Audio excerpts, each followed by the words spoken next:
বিসমিল্লাহির রহমানির রহিম। আমরা তো মুসলমান, আল্লাহ রাসূলের নাম সবসময় স্মরণ করি, মা বাবার স্মরণ করি, যারা উস্তাদ আছে উস্তাদের স্মরণ করে, যার মসজিদের দ্বারা আছে পীর আছে পীরের স্মরণ করি। ইউটিউবে দিই, ফেসবুকে দিই, অনেক বিষয় দিই, খবর দিই দেন আমরা যে মুসলমান, মুসলমানের কামটা তো আমরা করতে পারি না। কারণ গাজা এটা তো মুসলমান রাষ্ট্র, মারিয়ার তামা তামা করে দিছে।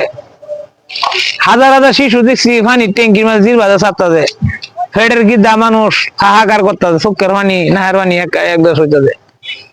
আমরা যে মুসলমান, এই যে কষ্ট দেখতেছে গাজাবাসীর কষ্ট সহ্য হতে না। আমি এলাম ফকিরনি, আমার কিচ্ছু নাই। আজকে আমি বলতে গেলে মানুষ বলতে পারে তুই দেখ না রে, আমার থাকলে আমি দিয়ে দিতাম।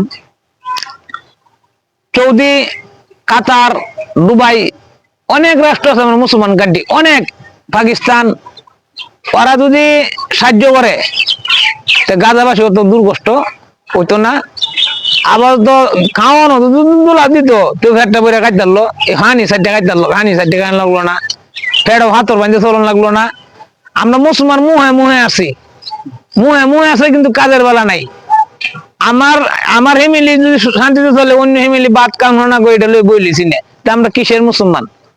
আমি মুসলমান বারের কাছে সবার কাছে আমি এটা বলতেছি কথাটা, আপনার বিবেকের প্রশ্ন করে দেখেন, আমরা মুসলমানরা নামে মুসলমান না কামে মুসলমান? এক মুসলমানের বিরোধ হইলে আর এক মুসলমান জাফাইয়া বরণ দরকার। অনেক মুসলমান বিরোধ হলে আরো মুসলমানে মারিয়া সাইডে মারি দিত। আমরা কোন জাতীয় মুসলমান?